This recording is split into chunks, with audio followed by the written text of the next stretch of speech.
Salah satu prinsip dalam Islam adalah berlaku adil dan berjuang menegakkan keadilan. Kepada siapa kita harus berlaku adil? Pertama, kita harus berlaku adil kepada Allah Subhanahu wa ta'ala. Bagaimana cara berlaku adil kepada Allah? Yaitu pertama, jangan menyekutukannya dengan sesuatu pun. Dalam hidup ini ada orang yang sama sekali tidak percaya kepada Tuhan.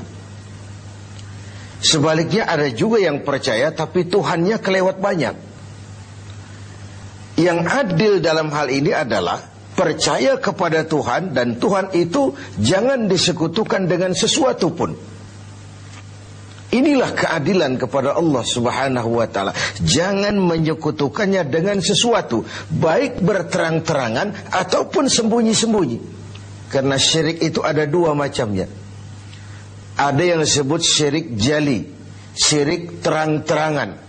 Nyata-nyata menyembah batu, nyata-nyata menyembah api, nyata-nyata menyembah gunung, nyata-nyata berkeyakinan Tuhan lebih dari satu. Itu syirik yang berterang-terangan, syirik jali namanya. Ada yang kedua disebut syirik khafi, syirik yang tersembunyi, syirik yang agak tersamar. Tidak nyata-nyata menyembah berhala, tidak langsung menyembah matahari, tidak langsung menyembah gunung, tapi ada sebuah keyakinan yang mencerminkan itu semua. Saya sejak pakai gesper ini, gesper ini, sejak saya pakai, dagangan saya jadi laris. Ini syirik yang tersembunyi. Saya sejak pakai cincin ini, usaha lancar, cincin ini. Ini sejak ada perkutut ini di rumah, objek lancar betul, perkutut. Ini pun syirik namanya, syirik yang tersembunyi. Jangan menyekutukan Allah dengan sesuatu, baik yang berterus terang maupun yang tersamar. Kemudian yang kedua, adil kepada Allah adalah tidak menyembah kecuali hanya kepadanya. Karena ketika kita berkeyakinan tidak ada Tuhan selain Allah, saya tidak akan menyembah kecuali hanya kepada Allah, dalam ucapan dan juga dalam perbuatan. Kita tahu mudah menjadi hamba Allah dalam ucapan, tapi tidak mudah membuktikannya dalam perbuatan. Saya hamba Allah, kata saya. Apakah Allah mengakui saya sebagai hambanya? Itu yang saya belum tahu. Karena berapa banyak orang mulutnya berkata saya hamba Allah, perbuatannya membuktikan dia hamba dunia, hamba harta, budak nafsu, hamba jabatan. Tidak sesuai antara ucapan dan perbuatannya. Kalau adillah kita kepada Allah, pertama, jangan sekutukan dia dengan sesuatu. Yang kedua, jangan menyembah kecuali hanya kepadanya. Setelah berlaku adil kepada Allah, maka yang kedua, kita harus berlaku adil kepada sesama. Sesama manusia, baik dia muslim maupun dia non-muslim. Karena Islam adalah rahmatan lil alamin. Jangankan lagi dia manusia walaupun berbeda agama, binatang sekalipun, tumbuh-tumbuhan sekalipun mendapat rahmah dan perlindungan dari sebab turunnya Islam ini. Jadi perbedaan agama bukanlah alasan untuk bertolak belakang. Sedemikian tegas sampai Rasul mengajarkan, man adza zimmiyan faqad adzani. Barang siapa yang mengganggu orang kafir zimmi, orang kafir yang mau hidup damai dengan umat Islam, siapa yang mengganggu mereka sama dengan mengganggu aku. Siapa yang menyakiti mereka sama dengan menyakiti aku. Kita berbeda agama dan kita sepakat untuk itu. Kita juga bukan pemilik kebenaran lalu mengklaim yang lain sebagai salah semua. Sah saja orang berkeyakinan cuma agama yang benar, tapi tidak otomatis dengan seiring itu lalu dia menghina yang lain. Menghina itu sama dengan menghina Rasul. Oleh karenanya, kepada non-muslim kita harus berlaku adil. Kalau mendengar syariat Islam, sementara ini kan kita seperti mendengar suara petir, melihat monster. Yang terbayang itu pancung, gantung, rajam, tanpa kita melihat hukum kausalnya, sebab akibatnya. Padahal watak syariat Islam itu, barangkali itulah yang kita dambakan selama ini. Kenapa? Pertama, syariat Islam itu al-musawat bainan nas fi takalifil ahkam. Semua orang sama dalam berhadapan dengan hukum. Bukankah ini masyarakat yang kita dambakan? Bukankah ini masyarakat yang mau kita bangun? Di mana tidak ada warga negara kelas 1, di mana hukum berlaku secara sama, di mana tidak ada warga negara istimewa, di mana hukum tidak berjalan seperti pisau, tajam ke bawah tapi tumpul ke atas. Syariat Islam memandang semua sama di depan hukum. Dan sejarah membuktikan itu. Bagaimana seorang Ali bin Abi Thalib ketika menjadi khalifah, berperkara dengan seorang Nasrani, dan Imam Ali kalah di pengadilan Islam.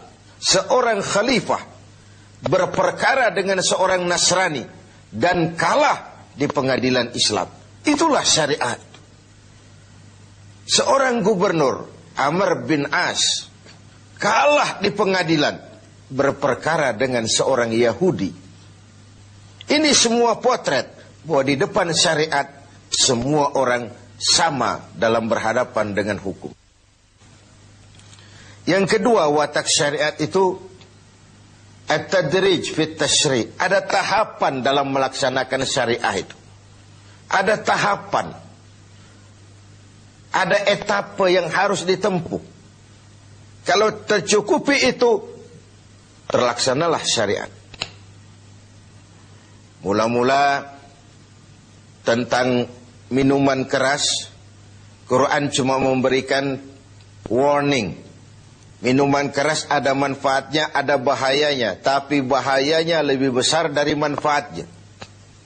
Kemudian turun lagi yang kedua, la taqrabus salata wa antum sukara. Jangan dekati solat kalau kamu mabuk. Setelah kondisi sosialnya siap, masyarakat sudah tidak kaget lagi, baru turun vonis. Arak, minuman keras, judi, najis, kotor, perbuatan setan, jauhi kalau kamu mau jadi orang yang beruntung. Itu yang disebut at-tadrij, ada tahapan. Lalu yang ketiga, taklilut takalif, adamul haraj, menyedikitkan beban. Kalau kemampuan melaksanakan suatu perintah berkurang, tekanan perintah pun menurun. Puasa yang sedang kita kerjakan ini hanya bagi yang cukup syarat. Berkurang syarat, berkurang juga tekanan perintah. Dia sudah balik, dia berakal sehat, dia mampu berpuasa. Cukup syarat, dia wajib melaksanakan puasa. Kurang syarat, tidak wajib melaksanakan puasa.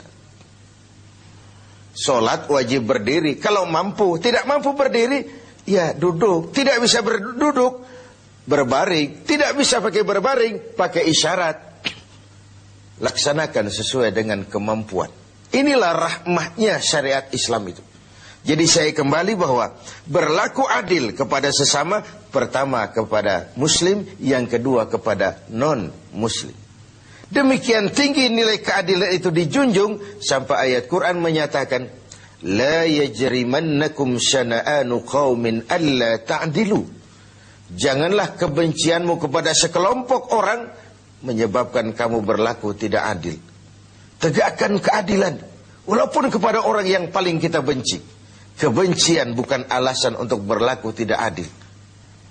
Sedemikian objektifnya perintah untuk menegakkan keadilan ini. Adil kepada sesama muslim, adil juga kepada yang non-muslim. Dan yang ketiga, kita berlaku adil kepada diri sendiri. Adil kepada Allah, adil kepada sesama, dan adil kepada diri sendiri. Tubuh kita secara keseluruhan ibarat sebuah kerajaan. Segala sesuatu di tubuh ini pun ada haknya.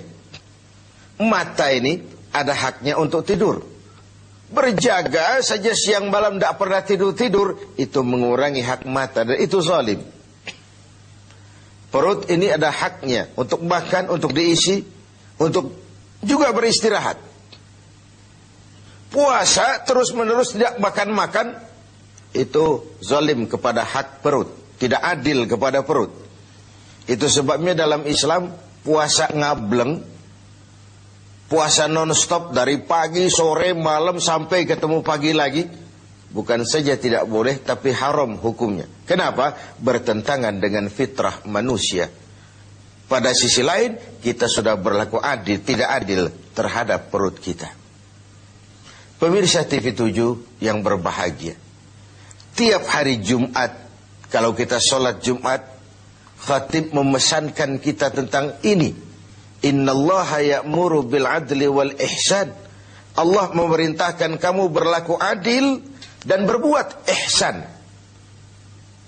Diulang kali diingatkan kita, karena ini memang prinsip. Lewat kesempatan pada nuansa Ramadan ini, mari kita berlaku adil. Pertama sekali, adillah kepada Allah. Jangan sekutukan Dia dengan sesuatu. Lalu jangan menyembah kecuali hanya kepadanya dalam berbagai keadaan. Yang kedua, adillah kita kepada sesama manusia. Baik ia orang yang kita sayangi, kita senangi, maupun ia orang yang kita tidak sukai, maupun dia orang yang kita benci.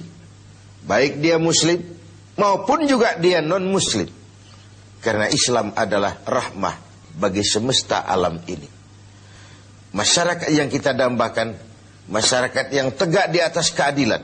Keadilan yang menyangkut ekonomi, keadilan di bidang pendidikan, keadilan di bidang sosial, pendeknya keadilan di berbagai aspek kehidupan ini. Lalu yang ketiga, adillah kepada diri sendiri. Semoga kita menjadi orang-orang yang dapat berlaku